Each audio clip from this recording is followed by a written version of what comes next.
आज हम लोग शुरू करने जा रहे हैं स्टैट्स। ठीक है, तो लेक्चर नंबर 1 है ये। लेक्चर नंबर 1 में आज हम लोग बेसिक देखेंगे कि हम लोग ये पढ़ने जा रहे हैं कि मेजर ऑफ सेंट्रल टेंडेंसी। ठीक है, जैसे मेन मीडियन मोड है, ये सब क्या है। ठीक है, कोई भी डेटा है मेरे पास, अगर कोई भी डेटा है, ठीक है, मान लेते एग्जांपल, मेरे पास डेटा है किसका, मान लेते हैं स्कूल का, बेटर क्लास का मान लेते हैं। ठीक है, अब क्लास का परफॉर्मेंस मुझे एनालाइज करना है। ठीक है, कि क्लास का एवरेज परसेंटेज कितना है। ठीक है, मीडियन परसेंटेज कितना है, फिर वैसा परसेंटेज कुछ रिपीट हो रहा है तो उसको बोलते हैं मोड, जो सेम डेटा रिपीट होता है।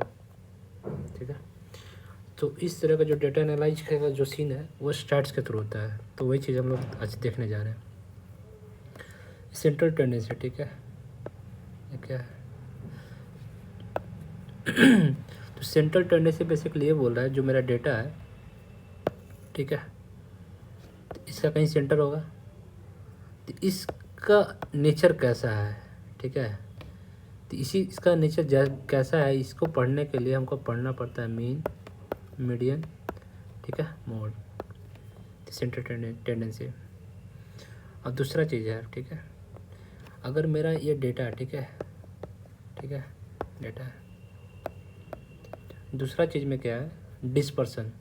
ठीक है, डिस्पर्सन, ठीक है, डिस्पर्सन। तो इसमें तो कोई रेंज है, वेरिएंस है, स्टैंडर्ड डिविएशन है। तो देखो रेंज में क्या है कि हमको रेंज में ये देखना है जो सबसे छोटू, जो सबसे बड़ा है, जो सबसे छोटू है, जो सबसे बड़ा है, इसमें डेटा में डिफरेंस मेरा कितना आ रहा है। जैसे मान लेते हैं इंडिया है, ठीक है, ठीक है, तो इंडिया का अगर हम पर कैपिटा देखें बिटवीन अमंग स्टेट कंपैरिजन करें, तो एक ऐसा स्टेट लेंगे जो सबसे कम कमाता है, पर कैपिटा है, सॉरी, ठीक है, दूसरा स्टेट जो सबसे ज़्यादा है, तो दोनों में जो डिफरेंस निकाल लेंगे वो बेसिकली मेरा क्या है, रेंज है। ठीक है ना, वेरिएंस देखेंगे, फिर स्टैंडर्ड डिविएशन देखेंगे। अभी क्या हुआ कि हम डेटा बहुत सारा देख लिए भाई, ये सब देख लिए। सबसे पहले क्या देखेंगे, ये मेरा डेटा है, ठीक है, डेटा का सेंट्रल नेचर कैसा है। ठीक है, सेंट्रल नेचर देखने के लिए मीन, मीडियन, मोड देखें। दूसरा क्या था कि रेंज देखें। रेंज में मतलब क्या हुआ कि सबसे छोटू और सबसे बड़ा में कितना गैप है। ठीक है, अगर रेंज बहुत बड़ा है तो बहुत ज़्यादा गैप है, अगर रेंज बहुत कम है तो छोटा गैप है, अगर इससे भी कम है तो और छोटा गैप, इससे भी कम और छोटा गैप। तो रेंज क्या हुआ, रेंज मेरा जितना ज़्यादा गैप होगा रेंज बढ़ते जाएगा। ठीक है, वेरिएंस देखेंगे कि क्या है, स्टैंडर्ड डिविएशन में देखेंगे कि दोनों में आपस कैसे रिलेशन है। ठीक है, तीसरा है पोजीशन। मेरे पास इतना सारा डेटा है, ठीक है, अभी हमको ये देखना है कि इस डेटा का पोजीशन कैसे है, कितना है इस डेटा में। तो पोजीशन देखने के लिए दो कंसेप्ट है, परसेंटाइल, क्वार्टाइल्स। ठीक है, परसेंटाइल परसेंटेज से कैसे डिफरेंस है अभी देखेंगे। ठीक है ना, कुछ बोनस चीज़ है, ठीक है, कोफिशिएंट ऑफ वेरिएंस, ये क्या है देखेंगे। पॉपुलेशन सैंपल भी कुछ चीज़ है। स्क्यूनेस देखेंगे बोनस में। ठीक है, कोटेसिस क्या है। स्क्यूनेस बेसिकली 3 तरह का होता है, राइट, लेफ्ट, नो। अब देखो ये मेरा डेटा, ठीक है, ये रहा डेटा, ये मेरा जो है ना, ये मेरा लेफ्ट सोल्जर हाई है, इस तरफ से अगर मैच कराएंगे तो, ठीक है, तो लेफ्ट सोल्जर हाई है तो इसको बोलेंगे राइट कोटेसिस। ठीक है, अगर ये डेटा में राइट सोल्जर हाई है, अगर ये डेटा में राइट सोल्जर हाई है, इसको बोलेंगे लेफ्ट स्क्यूनेस। ठीक है, ये जो मेरा राइट वाला हुआ, लेफ्ट वाला हुआ, लेफ्ट वाला से ऐसी है, इसको बोलेंगे राइट स्क्यूनेस है। ठीक है, ये जो हुआ लेफ्ट वाला, लेफ्ट सोल्जर मेरा हाई है। ठीक है, ये जो मेरा है राइट सोल्जर हाई है। ठीक है, ये एक मिनट, इसमें मेरा क्या है, राइट शोल्डर अप हो रहा है, ठीक है। तो इसको बोलेंगे लेफ्ट स्क्यूनेस। पहले नेचर देख रहे हैं, पहचाना देख रहे हैं, ठीक है। इसी तरह का राइट भी होगा जिसमें मेरा लेफ्ट शोल्डर अप हो रहा है, तो इसको बोलेंगे राइट स्क्यूनेस, ठीक है। ये हो गया जिसमें दोनों तरफ बैलेंस है, दोनों शोल्डर बैलेंस है, मतलब लेफ्ट इक्वल टू राइट वाला शोल्डर इक्वल सेम लेवल पर है, इसको बोलेंगे नो स्क्यूनेस, ठीक है ना।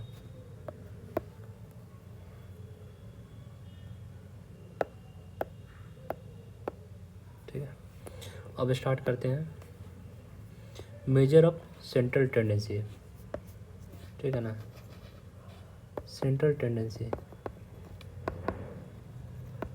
इसका मेजरमेंट करने के लिए सेंट्रल टेंडेंसी का कितना मतलब किससे मेजर कर सकते हैं कि कौन कौन टूल से। एक टूल हुआ मीन, दूसरा हुआ मीडियन, ठीक है, तीसरा टूल है मोड, ठीक है। अब चलो मैं करते हैं। मीन बेसिकली है क्या, मीन मेरा है एवरेज वैल्यू, ठीक है। मान लो मेरे पास एक डेटा सेट है 2 3 4 5 1, ठीक है। तो अब हमको कोई बोला कि भाई मीन इसका क्या है, क्योंकि हम देखना चाहते हैं भाई इसका एवरेज डेटा क्या है, एवरेज वैल्यू क्या है। इसके कैसे करते हैं, 1 + 3 3 + 4 प्लस सबको जोड़ दिया। सैंपल मेरे पास कितना है, 1 2 3 4 5 कितना आ गया 3, ठीक है। मतलब मीन कितना आया 3, समझ में आया। अब देखो मेरे पास स्टैट्स में 2 चीज़ होता है, 2 टर्म, पॉपुलेशन सैंपल, ठीक है। जो मेरा पॉपुलेशन है, मान लेते हैं ये पॉपुलेशन, ठीक है। जो मेरा सैंपल है ये सैंपल है, ठीक है। ये सैंपल, ये पॉपुलेशन, ठीक है। तो पॉपुलेशन को रिप्रेजेंट करते हैं, रिप्रेजेंट नहीं, मीन, जो अगर मीन निकालेंगे पॉपुलेशन का, ठीक है,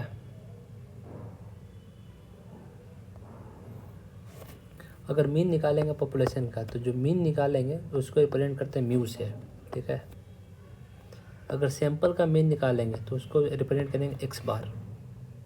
समझ में आया, ठीक है। तो सबसे अभी देखते हैं कि इसका प्रोज एंड कॉन्स क्या है, ठीक है। अभी देखो, अभी इसमें ये हुआ, सेम चीज़ को देखते हैं, 1 2 3 4 5, अभी लेते हैं 500 नहीं, इसको ले लेते हैं, कितना ले लो,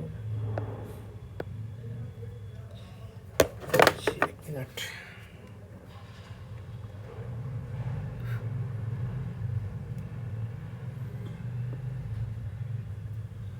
इसको ले लेता हूँ 300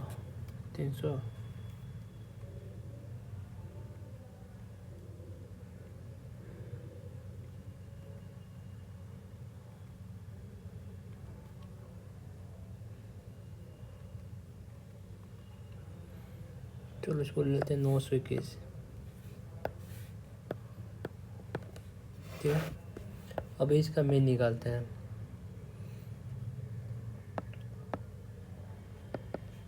1 2 3 4 5 9 to 1। अब देखो मेरे पास सैंपल कितना है, 1 2 3 4 5 6 हो गया, ठीक है। तो 9 to 1,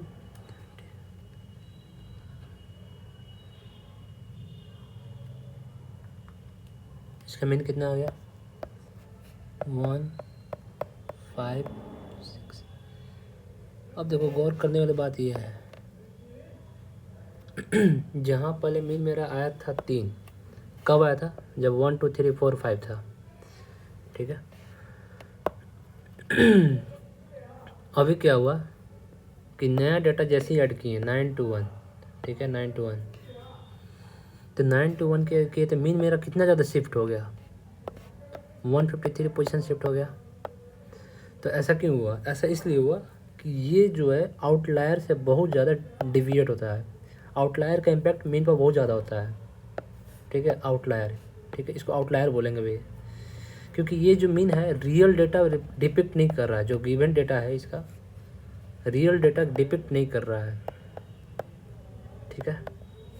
तो यहाँ पर मीन हमको गलत मैसेज दे रहा है। जैसे अभी क्या होता है ना, मतलब जैसे बताता हूँ अभी, एक मिनट,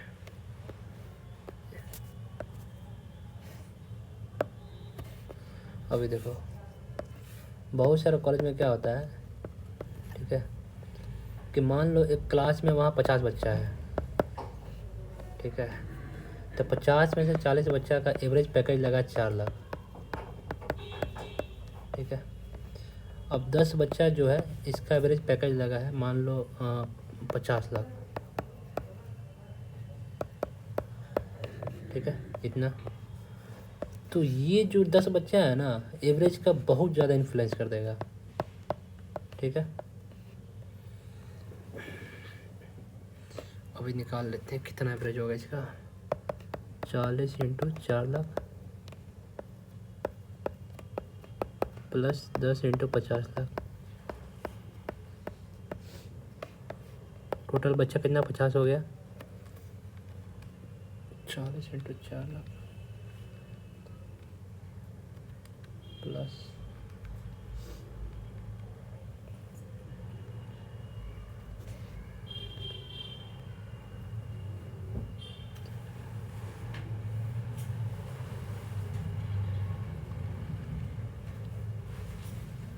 अभी देखो एवरेज कितना आ गया, 13,20,000 आ गया। कहाँ 40 बच्चा का एवरेज पैकेज 4 लाख था, अभी 13,20,000 हो गया। अब ये कॉलेज क्या करेगी, अपना कॉलेज के प्रचार में ऐड में लिखेगी कि मेरा कॉलेज का पैकेज 13,20,000 हो गया, जबकि कायदे से उसको ये दिखाना चाहिए था, ठीक है। तो यहाँ पर मीन का गलत इस्तेमाल हुआ है, गलत इस्तेमाल नहीं हुआ है, बेसिकली मीन का मतलब ये प्रॉब्लम है कौन सही है, जैसे सेंसिटिव टू आउटलायर है। तो यहाँ पर जो डेटा था ये आउटलायर से है ये। अब देखो मीन सिंपल एवरेज, मीन दो तरह का निकालते हैं, सिंपल एवरेज, वेटेड एवरेज। तो जब हम ये निकालें 1 2 3 4 5, ठीक है, तो इसका जब मीन निकालें 1 2 3 4 5/5, इसको ऐसे लिख सकते हैं क्या, 1/5 2/5 3/5 4/5 5/5। अब यहाँ पर 1/5 कॉमन ले सकते हैं क्या,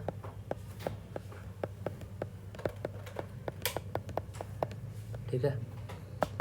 तो ये मेरा बेसिकली क्या है, कॉमन नहीं, छोड़ इसको थोड़ा ऐसे लिखते हैं × 1,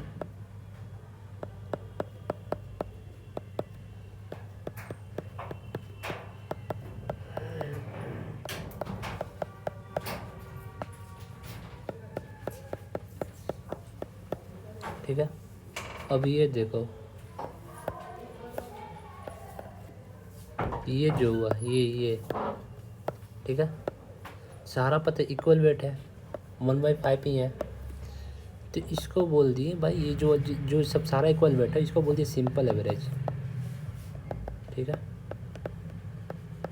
अब देखो वेटेड एवरेज में क्या होता है ना कि मान लो ये मेरा डेटा है, ठीक है, तो यहाँ पर मान लो कि एक मेरा 1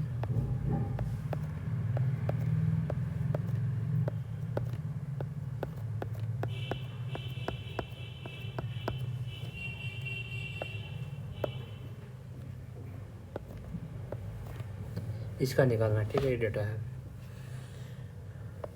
तो 1 + 1 + 1 2 + 2 + 4 + 5 + 5 + 5 कितना सैंपल हो गया, 1 2 3 4 5 6 7 8 9, ठीक है।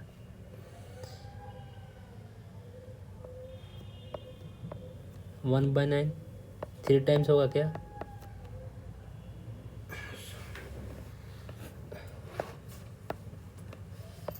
3/9 इंटू 1 लिख सकते हैं क्या?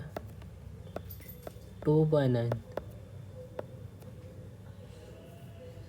छोड़ो ये केस को हटाते हैं, दूसरा केस देखते हैं। मान लो कुछ ऐसा मेरे पास है कि 5/4, 1 मिनट, 1/5 है, 2/5, 3/5, ठीक है। ये वेट है, ये वेट हो गया, ठीक है। अभी वेट हो गया 4 है प्लस 6 है प्लस 7 है। अभी देखो यहाँ पर ये मेरा क्या है? वेट है। अभी यहाँ पर 1/5 सारा में था, 1/5 1/5, ठीक है। लेकिन अभी मेरा वेट अलग हो गया क्या? वेट हुआ बेसिकली मतलब हम कोई भी डेटा को अलग अलग वेट दे सकते हैं। जैसे यहाँ पर 4 को वेट है यहाँ पर 1/5, 6 का वेट है 2/5, 7 का वेट है 3/5। तो ये जो एवरेज निकलेगा ना, जैसे अब ये इसको कर लेंगे 4, ठीक है, 12, 21 प्लस 25 प्लस 12 भागा 5, 7.4 आ गया एवरेज, वेटेड एवरेज, ठीक है।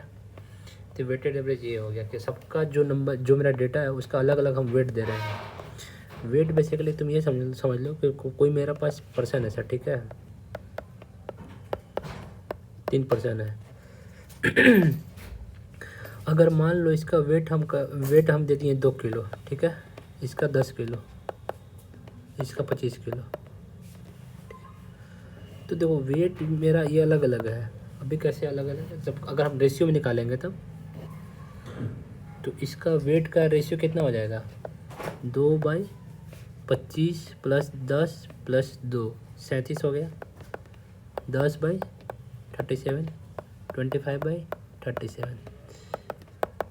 तो देखो ये बेसिकली इसका वेट का हो गया, ठीक है, वेट, ठीक है। ये हो गया मीन कंप्लीट हो गया। अब मीडियन। मीडियन बेसिकली होता है कि मिडिल वैल्यू, ठीक है ना। तो देखो अभी क्या हुआ ना, मतलब मीन के बाद मीडियन क्यों आया? सोचो पहले मीन में प्रॉब्लम क्या था कि भाई आउटलायर से बहुत ज़्यादा मेरा डेटा अफेक्ट होगा। अगर मेरा एक्सट्रीम वेट का आउटलायर आ गया था, जैसे 9 to 1 यहाँ पर आया, तो मीडियन में इसलिए इंटरेस्टेड है कि हमको जानना है कि इस डेटा का मिडिल वैल्यू क्या है, ठीक है ना, डेटा सेट का। तो देखो मीडियन हमेशा याद रखो, जो भी तुमको डेटा सेट गिवन रहेगा तो सबसे पहले हमको असेंडिंग ऑर्डर में अरेंज कर लेना है, ठीक है। तो 3 5 लिख दिए, इसको कट कर दिए कि एरर नहीं हो। 8 लिख लिया, ठीक है। 10 लिखा, 12 15। मीडियन जब भी निकालना है तो जो भी डेटा है तो पहले ये इंश्योर होना है कि डेटा मेरा असेंडिंग ऑर्डर में अरेंज हो, ठीक है। अब क्या करेंगे कि हम काउंट करेंगे मेरे पास कितना है डेटा, 1 2 3 4 5 6, ठीक है। इन इवन हो या इन ऑड हो। अभी क्या आया? 6, ठीक है। सेम डेटा को मान लेते हैं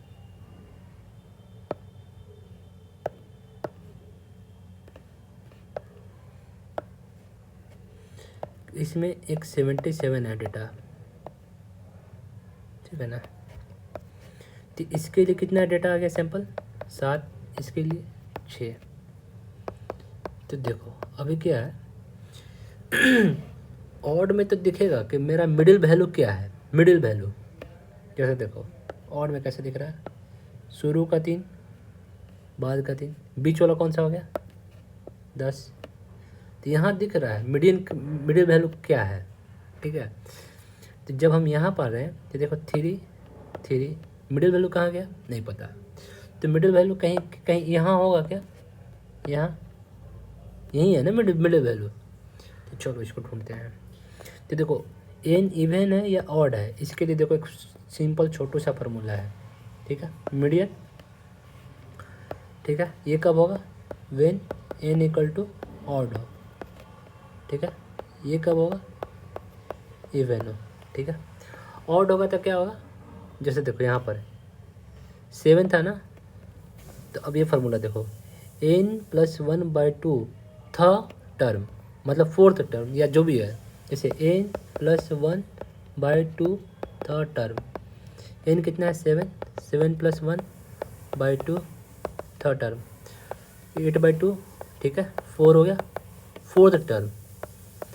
अब देखो first term, second term, third term, 4th term, ये मेरा 4th टर्म हो गया क्या। तो यहाँ पर मीडियन मेरा क्या हो गया,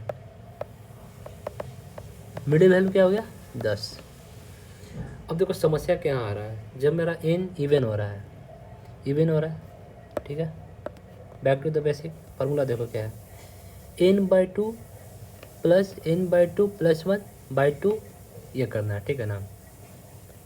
चलो करते हैं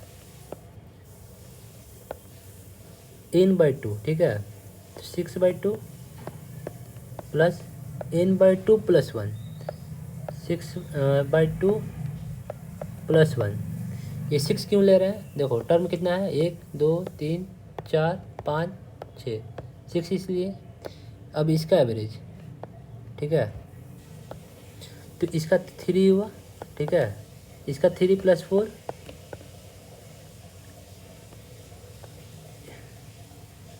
ठीक है ना, हाँ ठीक है। नहीं थोड़ा देखो ये गड़बड़ हो गया थोड़ा सा, ठीक है। n/2 6, तो थर्ड टर्म का थर्ड टर्म, एक मिनट इसको फिर से लिखने दो, 6th third term plus 6/2 + 1 third term by 2, यही था ना। चलो ये क्या हुआ थर्ड टर्म, ये 3 + ये 3 हो गया और +1 4th टर्म, ठीक है। अब देखो थर्ड टर्म मेरा क्या है 8, 4th टर्म क्या है 10। तो अब देखो थर्ड टर्म को रिप्लेस करेंगे 8, 4th टर्म को रिप्लेस करेंगे 10 से, है ना, बाई 2, 18/2 9। तो इस केस में मेरा मीडियन कितना हो गया 9, ठीक है। समझ में आया, फिर से रिपीट करूँ क्या, देखो बहुत सिंपल सा रूल है, छोटा सा रूल है। हमको जो भी डेटा रहेगा सबसे पहले असेंडिंग ऑर्डर में अरेंज करना है, ठीक है। असेंडिंग ऑर्डर में अरेंज करने में तो हम लोग को काउंट करना है। जब हम काउंट किए तो देखो इवन आ गया तो ठीक है, इवन के लिए अलग रूल है, ठीक है। जब ऑड आएगा, यहाँ 7th आया, ठीक है, तो 7th आ गया तो इसका रूल क्या है ऑड आ गया तो n+1/2 थर्ड टर्म, तो यहाँ क्या हुआ 7 + 1/2, ठीक है। तो यहाँ क्या आएगा 4th टर्म, 4th टर्म कौन सा हुआ ये 10। अब इवन आ गया तो क्या होगा n/2, ठीक है, n/2 + 1, तो थर्ड टर्म ये हो गया, third term 4th term by 2, ठीक है। 8 + 10/2 18/2 9, तो ये हो गया 9, ठीक है, मीडियन। ये सब देखो ये सवाल है यहाँ पर, तो हम लोग पहले काउंट करेंगे 1 2 3, पहले ये चेक करना है कि भाई असेंडिंग ऑर्डर में कि नहीं है। देखो 2 3 4 4 5 6 7 8 9 10 12 13 14, हाँ असेंडिंग ऑर्डर में है। तो अब देखो हम लोग टर्म काउंट करेंगे, ठीक है। 1 2, ठीक है, 3 6 9 12 13। यहाँ पर क्या आ गया, ऑड आ गया क्या, हाँ 13। तो क्या होगा 13 + 1/2, सेवेंथ टर्म। अब देखो काउंट करेंगे, 6 ये हो गया, 7 टर्म क्या हो गया 7, तो इसका मीडियन कितना हो गया 7। अगर सेम सवाल में, ठीक है, सेम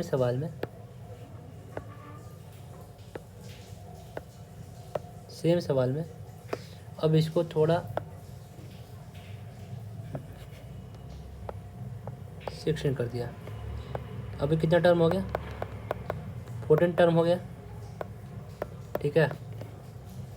तभी क्या करेंगे 14/2, ठीक है, थर्ड टर्म प्लस 14/2 + 1, ये हो करेंगे क्या 7th टर्म प्लस 8 टर्म /2। अब देखो 7 टर्म मेरा कितना है 7, 8 टर्म कितना है 8, 7.5। ये मीडियन हो गया इस सवाल का, ठीक है, मीडियन कंप्लीट। देखो मोड क्या है, मोड बेसिकली है मोस्ट फ्रिक्वेंटली अक्रिंग वैल्यू, ठीक है ना।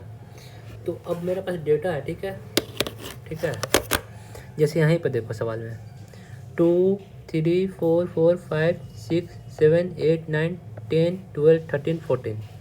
तो हम इसमें देखेंगे कि भाई सबसे ज़्यादा बार कौन कितना बार आया है। 2 एक बार आया, 3 एक बार, 4 2 बार आया, ठीक है, 5 एक बार, 6 एक बार, 7 8 9 12 13 14। तो अगर सेम सवाल में अगर दे दिया जाए कि मोड कितना है, तो मोड यहाँ पर कितना आ जाएगा 4। लेकिन ध्यान रहे मोड का कंडीशन ये है, मोड का मतलब नोट ये है कि कई बार क्या होगा कि भाई मोड मिलेगा ही नहीं, तो हड़बड़ाना नहीं है, ठीक है ना, मोड मिलेगा नहीं।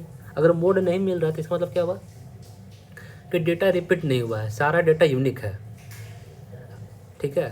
तो अगर हमको कोई डेटा सेट गिवन है, हमको आइडेंटिफाई करना है कि डेटा में कोई डुप्लीकेसी है कि नहीं, ठीक है, तो हम बेसिकली चेक कर लेंगे मोड है कि नहीं। मोड अगर 0 है डुप्लीकेसी नहीं है, अगर 1 मोड है तो बता रहा है कि भाई वहाँ पर डेटा रिपीट हुआ है। अगर मोर देन 1 मोड है तो ये मोर देन 1 मोड हो गया, तो इसका मतलब क्या हुआ, ठीक है, इसका मतलब क्या हुआ, इसका मतलब ये हुआ कि भाई डेटा जो है एक से ज़्यादा बार रिपीट हुआ है। जैसे 2 2 3 3 4 5। अब देखो यहाँ पर मोड यहाँ पर 2 होगा और 3 भी होगा, क्योंकि 2 बार रिपीट हुआ, 3 बार रिपीट हुआ, ठीक है। इसका देखो यूज कहाँ करते हैं, हमको मान लो कि हम फीडबैक वाला काम कर, फीडबैक डेटा एनालिसिस कर रहा हूँ, जिसमें हमको आइडेंटिफाई करना है कस्टमर सेटिस्फाई हुए कि नहीं, ठीक है। तो हमको देखो एक जो भी डेटा आएगा, जब डेटा विजुअलाइज करेंगे तो हिस्टोग्राम मान लो बना लिए, ठीक है। ये मान लो कि वेरी सेटिस्फाइड वाला है, ठीक है।